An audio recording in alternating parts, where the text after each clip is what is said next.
we are here once again with a three-generational perspective. We're talking about a topic out of the Heart Matters, Blinded by Sight, the Heart Matters. It's called A Mother's Request, and it's about heartfelt choices and emotional crossroads. The story comes out of 1 Samuel 1 10 through 28. And it's a story about a mother who made a heartfelt choice while at an emotional crossroad. But before we go into the story, I just want to introduce our guest today. So we want to say, hey, Ambria, how are you today? Hi, Hi. doing well. And then we want to welcome to Brenda Hall. Hey, good to see you. Good to be here. You doing okay today? Yes, ma'am. I got my coffee over here. Okay. Huh. So the story is about a mother who had to make a heartfelt choice while she was on an emotional crossroad. It's about a man who named Elkanah, and he was had two wives, and I'm getting some feedback here. He had two wives, and um, Hannah and Penina, and the relationship really affected Hannah and her child Samuel because Penina was having children and Hannah wasn't having anything or having any kids. And during that time in life or in their culture, having no kids was a big deal because the male children would take care of the women. And so she was really grieved. And her first thing was she went to God. So every year when they would go up to the temple to worship, Penina would harass Hannah, and Hannah was grieved. But she didn't allow that grieving to stop her in her process of going to God. But my first question I want to ask is, have you ever gone to a place of worship or have you ever gone to church and you were grieved by someone there or someone saying something to you that just really bothered you or bothered your spirit? And so I'll start. With me, you have to look at church as a place where people are coming in out the world. And when they come in out the world, they still have worldly ways. We're still growing. We're still processing. Even the people who have been in church for a while are still, processing things and getting through things and trying to make it through and making changes. And so you're going to rub up against people who don't think like you think, don't see things the way that you see them, don't respond, in a godly way because we're still learning. And so I had many instances of things like that happening to me when I first, joined the church, and I had to learn how to handle those different situations and not to go off into my flesh, but to, kind of like take a step back, look at the situation, look how things were, and then say, okay, you know what? Maybe I need to go talk to somebody else over here about this so I can calm myself down before I do get into my flesh. So that's some of the things that I had to work through, even with being in church, being around other Christians. Yeah, I feel like I had, for me, it was similar. I remember when I first began the journey, I was like 24, 25, I guess, and there were a lot of things that I didn't understand about the traditional church. And so when somebody would say to me, like, you need to do this different, you need to you need to put on stockings. I, I used to struggle with things like that. Like like what's wrong with me if I don't wear them? You know what I mean? It was like always and I used to question if I was being sensitive or if it just really was harsh. And I think that's just one example that comes to mind. But I think for me, a lot of times it was being in something new and something that was structured differently than what I was used to, which I didn't have any background. I think it was just me being sensitive at times and not knowing how to, not looking at the bigger picture and just focusing on the fact that somebody's telling me to do something that's different than what I'm used to, or having me do something I don't want to do. And so it was that sensitivity kind of had to be worked out of me. And I think sometimes it was just me being sensitive. Well, for me, it was. Oh, Go ahead, you fine. Oh, So, so I think it was. I have a couple of incidents, but the one that, as both of you were talking, one of them was I remember this young lady had her daughter with her, and I just natural, just trying to be um, cordial and inviting in church. And I grabbed the daughter, just to give her a hug. But I must have touched, I did touch her face, not must. I did, just kind of like to grip it, to hold it. And the young lady say, don't touch my daughter's face. I was so taken aback. And at that moment, my face had to adjust. But I was offended and I was hurt. But I had to really think it through, like, she may have her reason, but at that moment, yeah, I was quite embarrassed, and I just want to move on, honey, and somebody else come and greet you because I don't think my greeting worked. So that was my experience. Yes. So it was I think we all have those experiences when we are, you come to church and you think, I guess the way that I view church, I thought when I walked in, everybody was going to be great and wonderful. And everybody was going to be grown and mature in the word. And I was going to just be the new kid on the block that had to learn. But you know what? After a while, I figured out, you know what? Everybody in here got some issues going on. We all in the same boat. And so I had to grow even in that area to realize, you know what?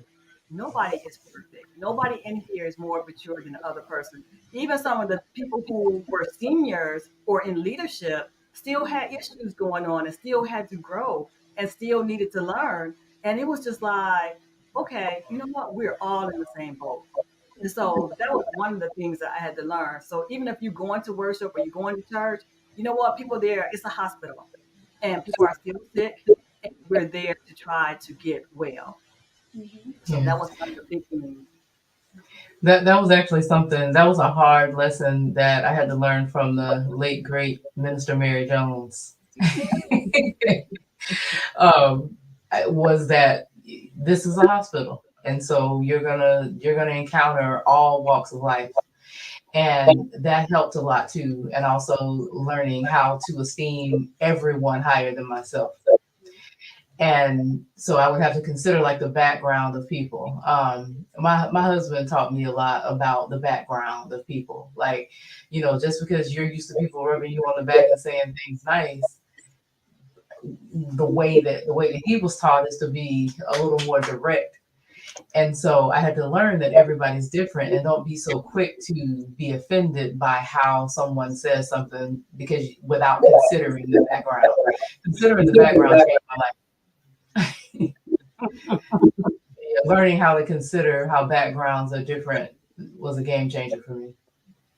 Yeah, because we always think, or in my mind, I always thought, everybody's going to be like me. And I have been told my whole entire life, everybody's not like you. Everybody don't think like you. Everybody don't see things like you. And so it took a while for me to even grow in that area to realize, you know what? Everybody like you. And sometimes I like, I don't even, where did that come from? Because I don't even think like like that. But it's been a blessing to grow and to realize you do need to respect what a person, their background, where they're coming from, how they consider. So put yourself in their shoes so that you can be understanding and you can be more considerate and compassionate about their journey. And just like they need to put themselves in your shoes and be considerate and compassionate for you. Because we want to give and get the same thing. And we want to operate in love. Mhm.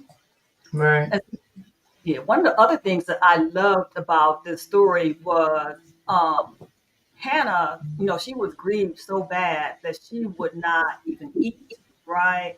And so this is how much it got to her. And a lot of times we allow stuff to grieve to us, but the blessing about her is she took it to the Lord. So, it says, cast all your cares on the Lord. And that's what she did. She took her cares and she cast them on the Lord. She didn't whine and complain to Nina. She didn't get back with her in her flesh.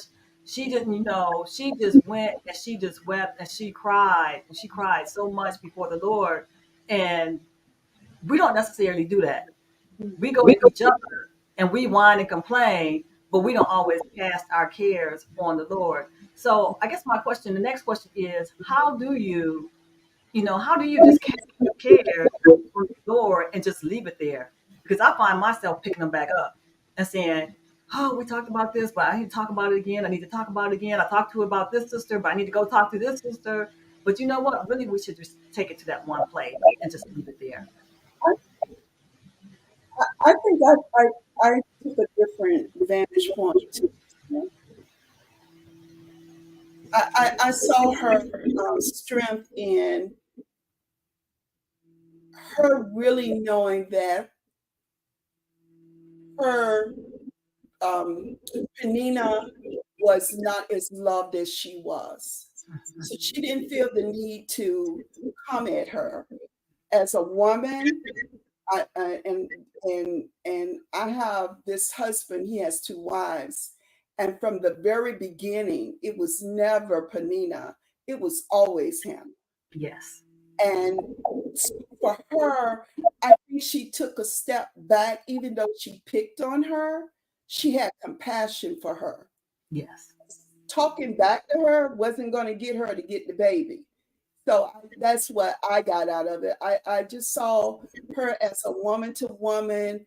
I know we both married to this man, but I know I got his heart and you don't. You having the kids, but you don't have his heart. Right. Yes. Amber, you had something you want to say? Yeah, I was gonna say that I think just leaving it and casting your cares without picking them back up is a discipline that comes out of experience, and it comes out of you walking with him and you seeing how he has taken everything, and it all ends up working somehow as a part of your journey to make you better. And I think when you really reflect and look at it, I think it takes time. It's like a refining process. And then you get to this place where it's like I've seen him do so many things. You just look at your life and the things that you've been through and you remember everything that you've seen him do. I think it becomes easier and easier to just cast your cares and not pick it up and to just know he's got it. And I think that's time. I don't think anybody comes out of the womb like, oh yeah, I'm gonna cast my cares, you know, and Right. be okay with it. I think it takes time, and you consistently seeing how he shows up for you, and how even when stuff looks crazy, it ends up working out the way that it's supposed to as part of your journey. But do you think also that part of the journey is learning how to cast a care? Like we say scriptures, it's only applicable to you have to cast a care. And I think God is so wise, he doesn't always give us what we're asking for because he's building up resilience in us to be able to cast a care, whether we're getting what we want or when we don't get what we want. And so it takes, like you said, it does take time. And I don't ever think we perfect it. I think we are constantly, depending on what that care is, you are constantly learning the ability to let go and let God. But that is truly what you said, a discipline, and it never just get any easier. You might think you done climbed over one mountain, but he can show you where you really need a little bit more help. And I appreciate that because Yeah. sometimes we just always show up so strong, and we look at people like, what God, they just seem to handle. No, you don't know their story. Mhm. You don't. And that's why we should not just judge people, even if they are picking it back up. Sometimes they're just trying to let go, and they just don't know how to let go. Mhm. And that is the truth. Yeah. Um, because it depends on what it is too, Hmm. how much you will let go. If it's Hmm. something that's not a big deal or it don't matter that much, you're easy to cast that and say, you know what, God, it is what it is. I'm just gonna let you take care of it. But then there's some things. Someone is at the front door. So close to you that Right. it's very hard to let that go. And Yeah. so it's not always easy. Janine wrote, yes, it's a practice. As we face different challenges, we learn to cast new cares on him. Some are harder than others. And so that is a very true statement. But there's one other thing that I liked. And, people try to give you support, and they give you support the best way that they can. And it's not always what you need at that time.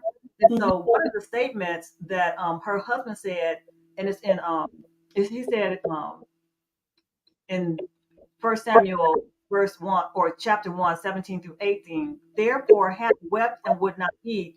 And Elkanah, her husband, said to her, Hannah, why do you weep? Why do you not eat? Why and why is your heart sad? Am I not more to you than 10 sons? Like, would that be something that would be comforting to you for, your spouse to say, hey, you know what? You don't have any kids, but I'm enough. In his mind, he thinking he should be able to, I'm be like, your girl, you ran into a king. Right. right. Oh, that's funny. Yeah. So has that ever happened to any one of you guys? That somebody tried to comfort you in a way that you was like looking at them like, there is no way in the world. How is that a comfort? How is that a comfort? Because sometimes people say things to you, and it's just, a lot of people say when somebody dies or somebody's close to them passes away, right?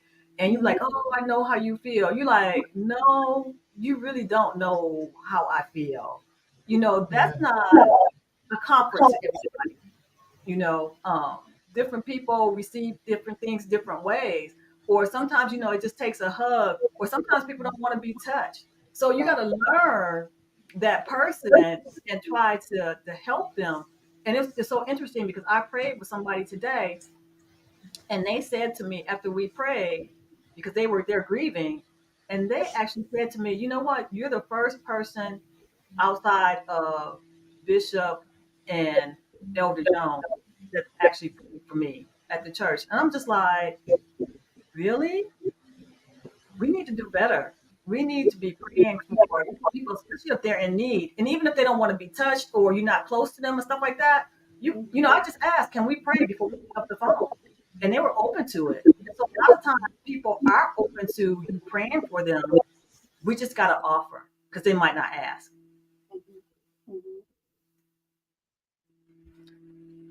So somebody wrote, some people just say stuff to be nice and it's not genuine. And that is so true. People do that on a regular. I mean, that could be how you doing. And people really don't want to know. It's just they're just saying that to say that, right? Somebody else just posted, casting cares and leaving them is a learned discipline. The muscle truly has to be worked over and over until it's built.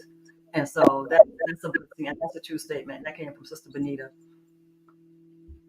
So there's a lot of times people just say stuff that they really don't mean. And so that I thought that was very interesting that he thought that he should be enough in her life. So are we suggesting he didn't mean that? Or, I'm sure he did mean it, mm, but I don't think that's what she needed at right. that time. But I think he was genuine when he said it. Am I enough? I am enough. I should be enough in Yeah. his mind. It was making me think about the difference in the way that men and women communicate, Yes. and how she was looking for something to just make her feel better, and he didn't understand that that isn't going to help. Like, understanding that the way that a woman, a way the way a woman thinks and the way that she's built requires something different in order to help in the moment. And I think that's where the struggle was. Definitely. The other thing that I really loved about him in the story was the fact that when she went to God, she was raw. I mean, she just poured out her passion, out her heart, out everything, to the point of where Eli even thought that she was drunk. But she was so grieved, and she just wanted to give it to God and turn everything over. And I mean, how often do we actually go to, go to the Lord, go to the altar, go wherever your secret place is, your closet, wherever you go to pray, or wherever you go to spend time with, and we just actually just pour out to him, and we're raw in our emotions, and we really, he knows already, but you still need to express it to get out of you. And so how often, or have you found yourself doing that a lot, or in your walk with Christ?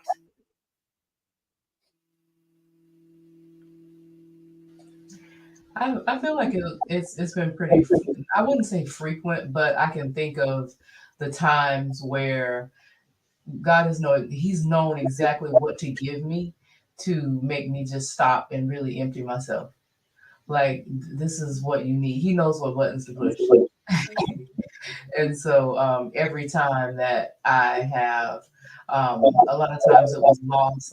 For me, I remember going through certain relationship issues and grieving the fact that what I've always known with my relationship is may no longer be. And that pushing me to just empty everything.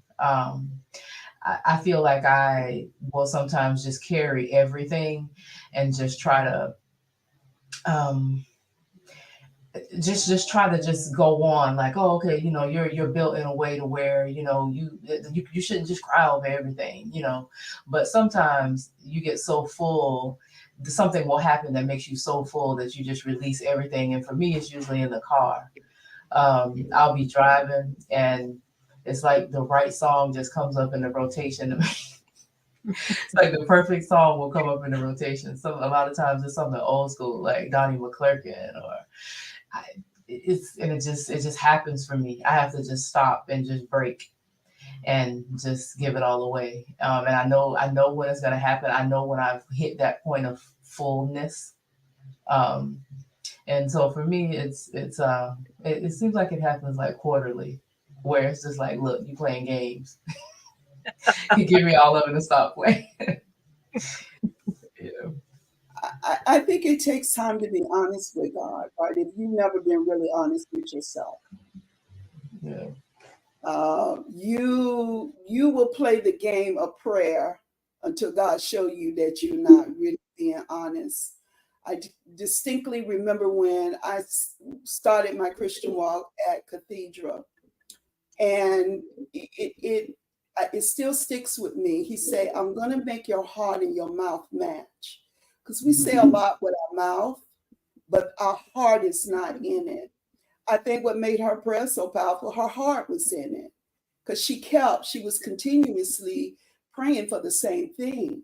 And so he knows when you really have the repentant heart. He knows when, I could say all day I repent, but only he knows when that heart has changed. And when that heart changed, it's like, it's undescribable because you can't articulate it. So I think that's what made her prayer so powerful to God, because she persisted till her heart and her mouth really matched. And that is powerful. Yeah, your heart and your your mouth gotta match. And he knows, he already knows. It's just we don't know, so we don't connect with what our heart is saying, and so we don't let it come out of our mouth. And it is just wonderful that that God helps us through that process of getting our heart and our mouth to match, and we can say things and do things. The other thing about was, I advertise about being a fairy tale. I think a lot of times we live in this land of where happily ever after, and that's just a fairy tale. Life is not always a happily ever after ending. You have your trials and tribulations. And even like, in the fairy tales, they went through stuff, but it always turned out well. So for us in real life, it don't always turn out well. It's not always perfect. It's not always wrapped up in a nice little bow. And so we go on these journeys with Christ, and sometimes things turn out the way you want them to turn out, and sometimes they don't. But even like I said earlier, but you cast it all to him and you give it all to him so that, you know what, he can help you with that. And so it has been learning about Christ and spending time with Christ and walking with him is definitely a journey of patience, of time, of compassion, of grace. It's a whole lot of things rolled up into one. And so we have to be like that and be willing to each other and realize, you know what, nothing is going to be perfect and nothing's always right. And so that takes us to the other side of thinking about the story because I wanted to talk about Samuel and his mother's prayer. Now, his mother prayed, Hannah prayed, and she said, I will give my child to you if you give me like a male son. And God was gracious, and he did that. But how many times in our prayer do we say stuff to God that we don't really mean? And when he lets it come to pass, we don't do what we said we were going to do. I know I've done it. I pray for something like, Lord, if you do this, you do this, I'm going to do this. And I might start out doing it, but then I end up not doing it. And so that is not me not being honest in prayer, me not turning over what I said I was going to turn over, and me not doing what I said I was going to do. But I respect the fact that she said, this is what I'm going to do. And she did it.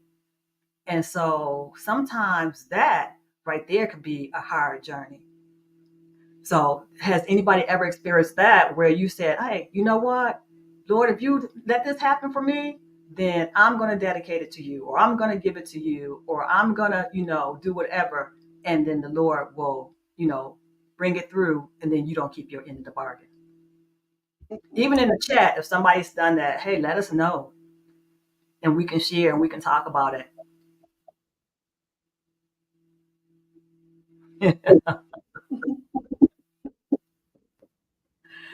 So I guess nobody has ever done that but me. No, no. I won't say that I've never done it. I've done it out of ignorance Okay. because you, and I think this is the discipline that we learn as we grow with Christ. There's a lot of things we confess to Christ that if you get me out of this, the typical one would be, Lord, if you let me uh, uh, get past this, I won't do this.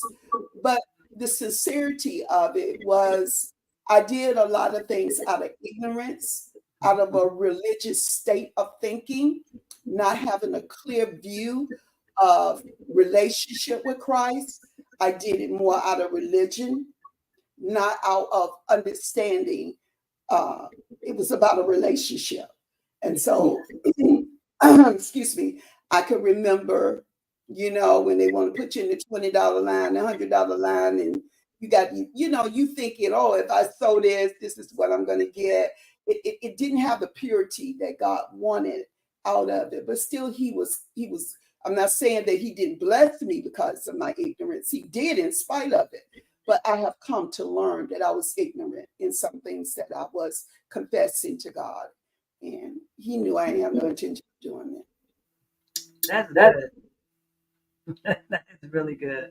I didn't even think about them lines. I'm just like, you know what? Either I'm gonna give it, I'm gonna give, or I'm not gonna give it. So I'm just like, if I got it, I'll be a blessing. Or even if the Lord told me to give it, I'll give it, and I'll struggle with that. I admitted that before. I've struggled even when the Lord said to give it. I've struggled with it, and so it's yeah, that's a journey. Right, there's a journey.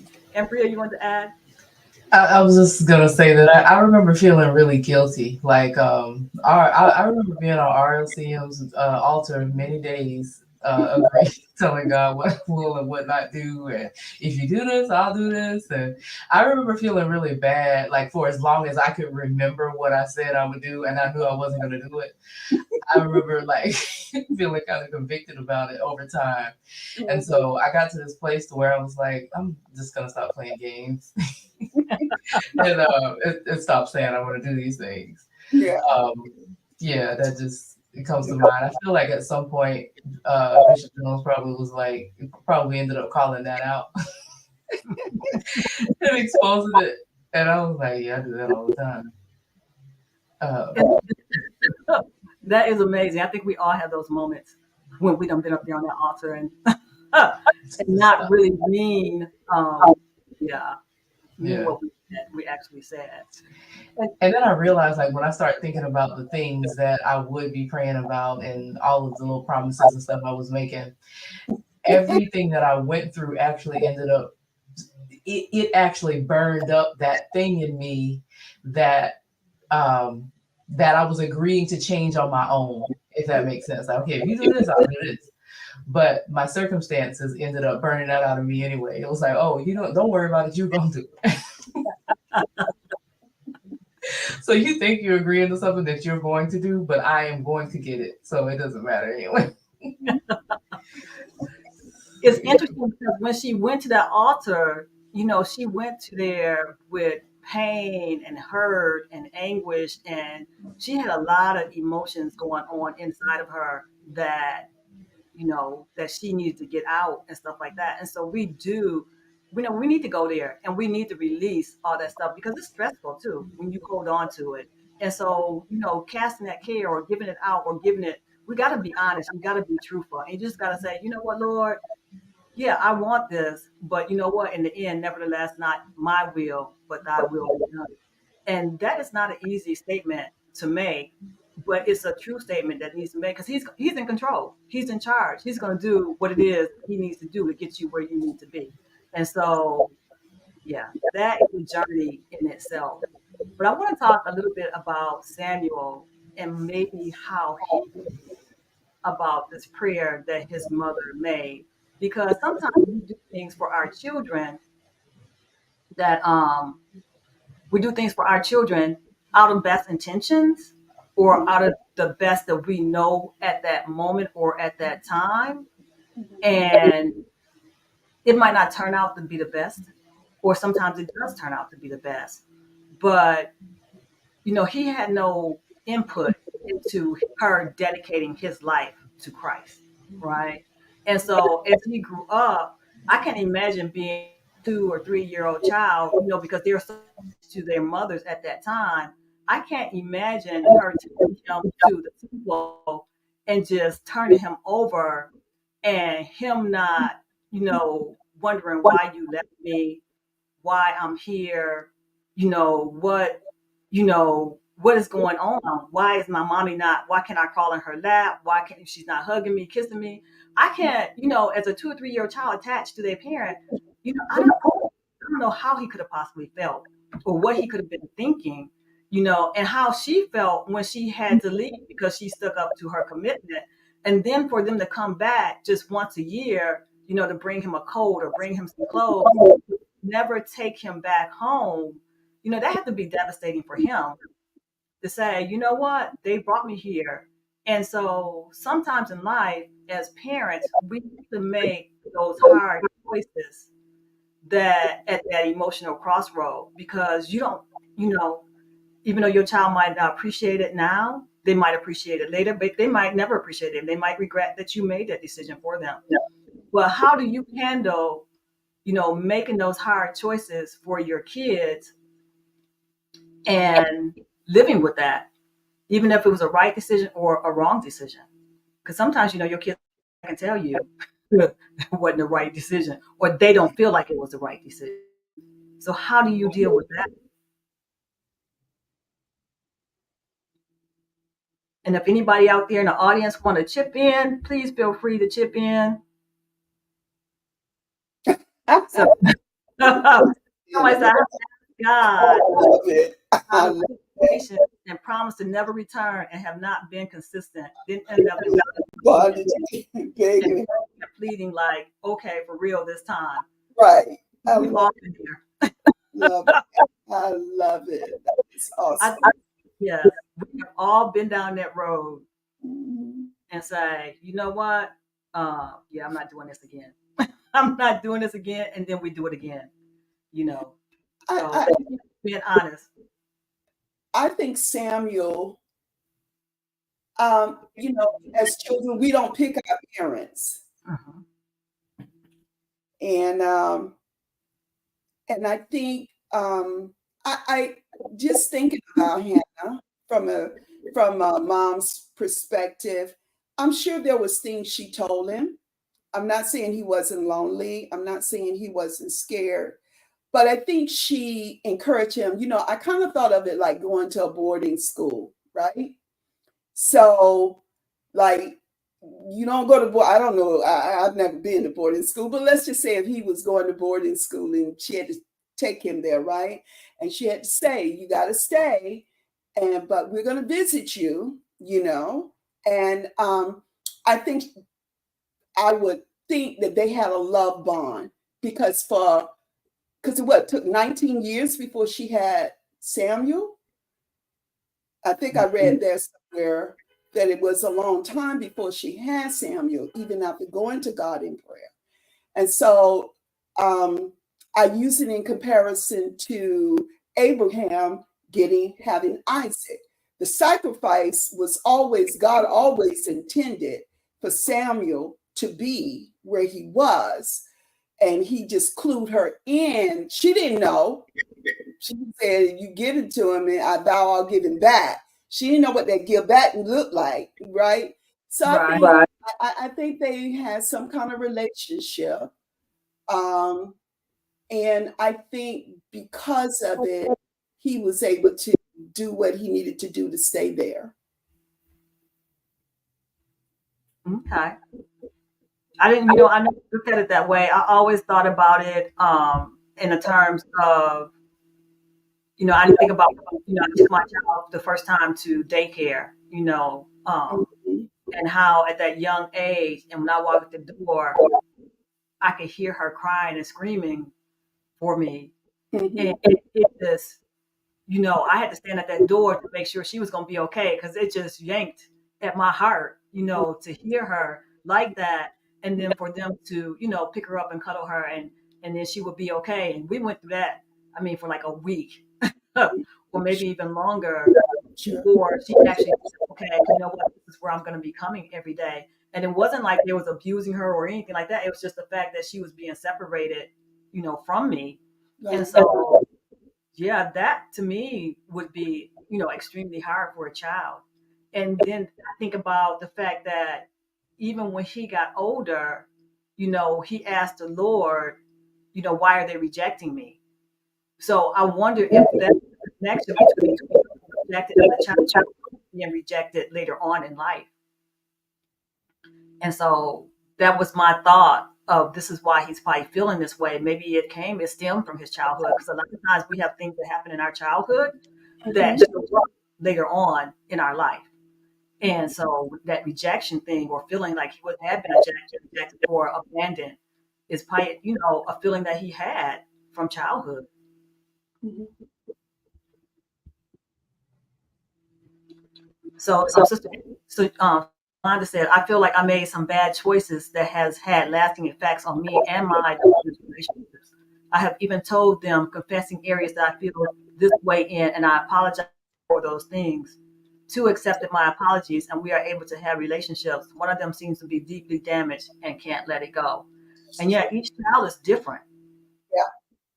Each person is different, and it affects different ways. And what parenting does not come with a handbook that you can apply step one, two, three, and everything is going to be okay. Just, it's like a game. Try this, you get stopped, turn around, you go back, you try something else, and it's a ever learning process. Yes. Hmm. I wanted to add something. Um, our oldest child, I feel like I grew up with, and my I just did not have what it took to be. I didn't have the character and the training and discipline to be a healthy parent. And so we grew up together, and I feel like a lot of their struggles have to do with the fact that I just didn't have what he needed at the time. But I realized that when you have acknowledged that, and how Internet said that she confessed it, and when you've done your part to acknowledge it and try to make it right, um, at that point, it becomes up to to the child to make the decision to do things differently, so that whatever happened before doesn't continue to impact them negatively. And so it's very, very hard to. I feel like once a day I get maybe once a day I get stuck in this place where I start to feel guilty for not being better. And I know it's just it's the enemy's way of trying to keep me stuck in that place. But it's, as a mother, it's hard when you have a relationship with your kids and you kind of see where you could have contributed in some way. But when you've done your part to confess and you've forgiven yourself and you've asked for their forgiveness, you're good. And you have to allow them the opportunity to see that, okay, she's done her part. Let me do my part and get what I need in order to move forward, just like you have. I do remember my young, both of my daughters and my son. I remember my son held something against me forever, but he never said it directly to me. And did have the conversation. He wasn't ready to receive it, and I had to stand down because it wasn't about me making a point. I had to stand down because he wasn't ready to receive it. And I think one of the most interesting things is that as my children got older, our comfortability of being able and me or my to tell them, I just do it right. And there were things that I consequences to me they 100. Um, some things that happen, but I take the position is do it all right. You can cross out every I, put the comma where you think it goes, and things can still not meet up to other people's expectations. And it's not to not say acknowledge it, but it is to be that to understand that sometimes even in our well-doing, it doesn't always meet the child need for whatever reason. And we just have to be in a place not to be in an offensive mode when they want to come and have a chat about it. My daughters and I, we have what we call a safe line. And so it's only us two be on the line because we can't have the man in because they don't want to listen. So we have this, and where they can tell me different things, and I may not agree, and sometimes I have fought back because I didn't agree. And Lisa laughed because I was in Chicago and she was fighting me tooth and nails on this statement. To one day she said, "Mom, just listen. I'm not saying you was a terrible mom. I'm just telling you what I needed and that you didn't give me." And as a parent, I thought I gave her everything that I know to give her. But she was right. And it's okay. I had to tell Brenda that. It wasn't that I needed to tell the daughter. I needed to tell me, it's okay. You just didn't have everything together. And it's okay.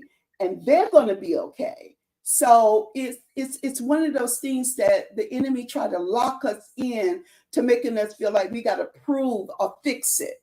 You can't fix if the time is fast, all you can do is apologize and sincerely apologize and move on. That's absolutely true. Um, so Sister Yolanda said, I used to be a guilt-ridden person, but as I grew in God, I learned that guilt posture, let that guilt posture go. So with the child, I love them, but I can't play like I was willing to keep carrying the guilt. But even if that child can't let it go and trust me, I have to accept the decision on their part and keep praying, but keep moving in this life. And that is Amen. because that's the choice that they make. That's the choice they're making for their life. You try to do what's right. Me and my daughter, we have gone through some trials and some tribulations, and we had to bring in a third party to mediate and stuff like that. And it's much better now. And so we all have that. And I think mothers and daughters, and I'm not sure about, I think fathers and sons probably go through the same thing. Everybody trying to find their space. or trying to, cut those strings and trying to, find how they are as an adult or be independent of, the parent. And so, I remember going through this with, my mom around the same time, but I didn't stay. I left. And so, I left and went to school, and then I came back home for a year, and it was still the craziness going on in the house. My mom, my dad were going through, they were talking about getting divorced, and then you're getting pulled back and forth as a child, and you're like, I can't take this side, I can't take that side. Y'all both my parents. And so I was like, let me just join the military and just get up out of here because this is crazy, And so that helped me to establish my independence from them. And yeah, it was a trial, time, and it took a lot to get it pulled away and establish who you are as a and how you're going to live your life.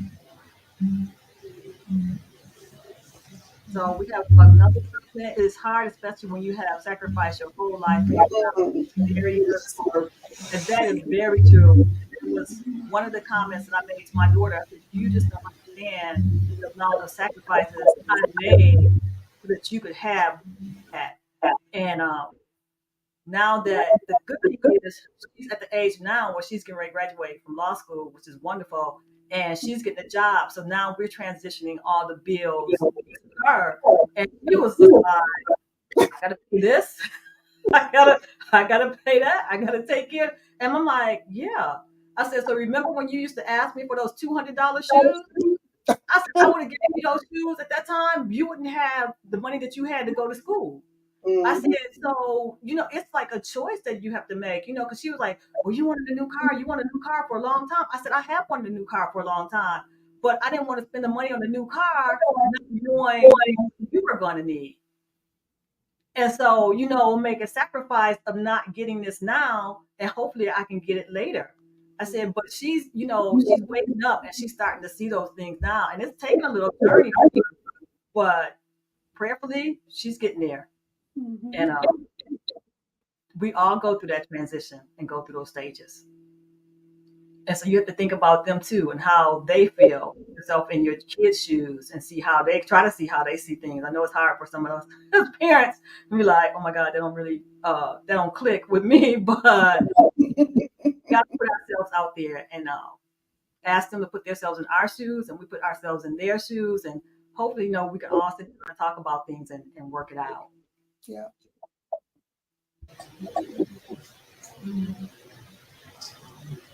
And Bree wanted to say something? I did. I just wanted to thank all of the viewers for their transparency. Amen. Mm. We really appreciate you guys coming on and supporting us and being a part of the conversation. It has been a blessing tonight. Thank you guys. It's good seeing you. And that's pretty much it. Unless somebody else has a statement they want to make or some questions they want to ask or something like that, or even if the panel has something that they want to say, if not, we'll wrap it up. Um, and you are very thank you for participating.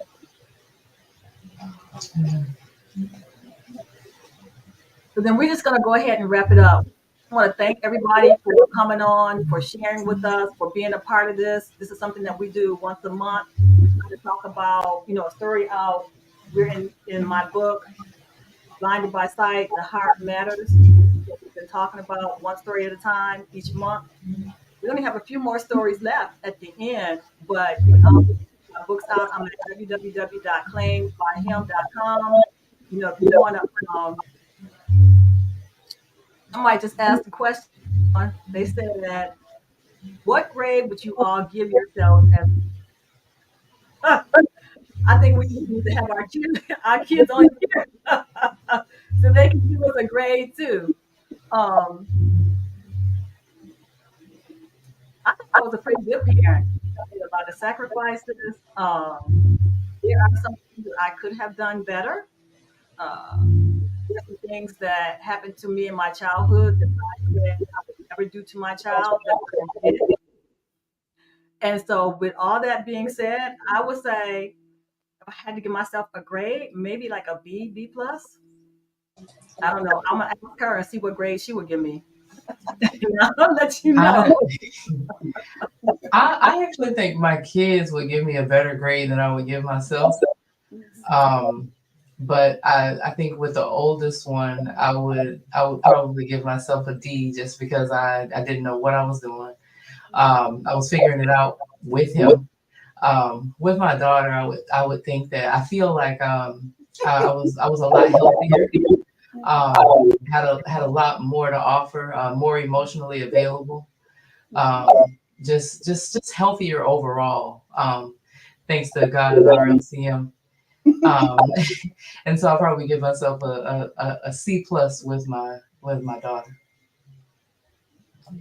So depending on which one, so with the very first one, I had a lot of help. I can't even deny that. My mom and my dad was such a great support system.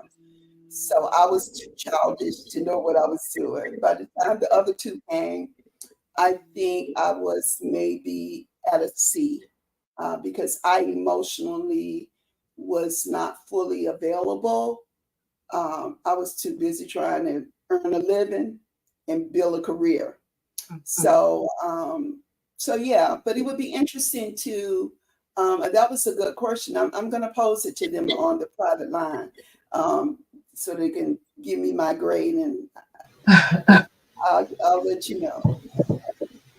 The one thing that I really like that I'm thinking about, because once you guys said all that stuff, is I didn't have my daughter until I was 37 when I had her. In the following month, I turned 38. So I And was an older parent.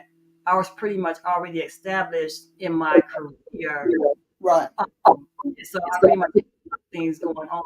Now, sometimes I wasn't emotionally available because of the career, right. because being a computer programmer, it was a very stressful job. And so, yeah, you come home and you're already burnt. And yeah, I was a single parent for a long time because I did not get married until I was 45. And so, yeah, that was a journey. That was a journey. I just thank God that we made it through. We might Amen. have damage, but God's gonna help heal us. That's a Yes. blessing. But thanks, that was a wonderful That's a question. We beautiful really question. appreciate that. Yeah. Yeah. But I'm gonna ask my daughter tomorrow. When I talk to her in the morning, I'm gonna ask her what grade will she give me as a parent. I'm sure my philosophers will have a real good answer for me. I think that would be fun. But we want to thank everybody for coming on, for everybody who for participating, everybody for making this a lot easier. And we love you guys, and I thank you guys. I thank Brenda for coming on with us, and Ambria. I thank you for always being here with me. Um, it wouldn't work without the support of everybody coming on, because you know what? I don't know how to talk to people for 45 minutes and by myself. God's working on me about that one. So anyway, we want to tell everybody have a wonderful night, have a wonderful evening. We pray that you've been blessed by something that we've shared, something that we said, and we will hopefully see you next month. Be blessed, everybody. Good night. Love you guys. You too. Bye.